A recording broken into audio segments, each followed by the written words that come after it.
The falling leaves tell a story of a moment suspended in time. Guts and Griffith are talking on a balcony in Windham, the capital of Midland. Living the golden age of his life while warming himself up at the closest bonfire, the Bend of the Hawk, Guts is trying to understand where he is going with his life. He is lost and the sword is the only ambition, the only thing able to comfort him. It's only been a few days from the first encounter with Zod.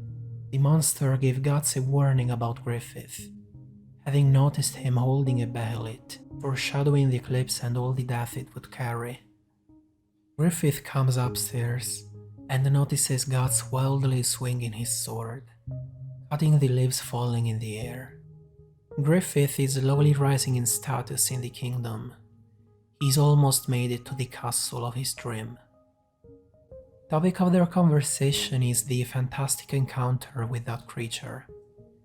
Particularly interesting is hearing Griffith say that there may be something huge, beyond human understanding in the world, like gods, but gods refers to them as devils instead.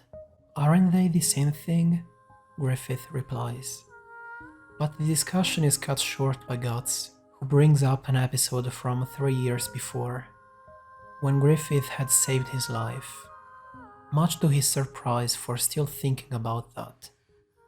As a mere soldier, Guts should have been disposable, but back then Griffith put his life on the line to rescue him, an unusual behavior for someone as calm and composed as the leader of the Band of the Hawk. So why did he do it? Guts asks. Why did he risk his life? Griffith answers there is no reason at all. He asks Guts if he needs one. A reason. Does he need a reason each time he puts himself in harm's way, for his sake? Later that night, Guts, lying on the roof of the castle and pointing his great sword at the moon, thinks back on the conversation and on a similar night when he had first wondered where he was going with his life. Guts is as lost as he was back then, but for now he's decided he'll wield his sword for Griffith's sake. I'm just as lost as Guts, like many others. I love the balcony scene, the leaves dancing in the air, these two absorbed in their talk, Griffith turning around and looking in the distance. Guts observes him at a loss for words.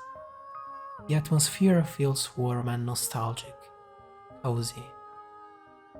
A moment Guts must have thought back on many times. This was the calm before the storm. A moment that stuck with me ever since I read it for some reason. But I have finally realized why. There is this little glimpse from a distance of the two at the end, after so many close-ups. Now, this moment is being displayed from further away, as if escaping in time. The silence speaking more than words ever could. It's like a photograph capturing an instant, a moment that will inevitably be lost, a memory. This little drawing with its simplicity is like a time capsule, of a time and a place that could never come back. Part of me still lives in the past. Maybe that's why I find so reassuring and warm the colors of the falling leaves, the comfort of an old friend. I've lived such a scene, and that scene keeps on living in my mind.